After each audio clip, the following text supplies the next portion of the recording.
جی السلام علیکم۔ مختصر سا میسیج، آج کی صورتحال ساری آپ لوگوں کے سامنے ہے۔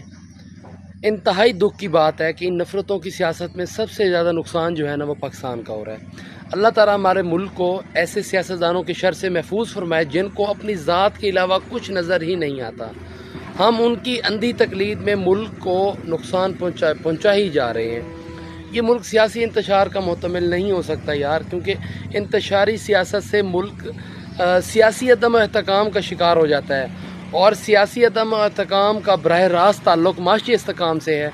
جب تک ملک میں سیاسی عدم استحکام نہیں آتا تب تک ملک معاشی طور پر ترقی نہیں کر سکتا۔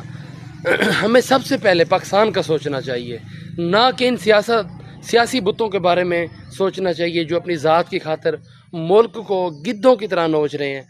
خدا را مہربانی کریں ہمارے ملک اور میرے لیے سب سے پہلے پاکستان ہے، اس کے بعد میرے لیے پاک فوج، اس کے بعد پاکستان کے وہ ادارے جو پاکستان کی ترقی کی فلاح و بہبود کے لیے دن رات محنت کر رہی ہیں۔ یہ سارا کریڈٹ ان کو جاتا ہے۔ کوئی کسی کو یوتھیا نہ کہے، کوئی کسی کو پٹواری نہ کہے، سب بھائی بھائی رہیں۔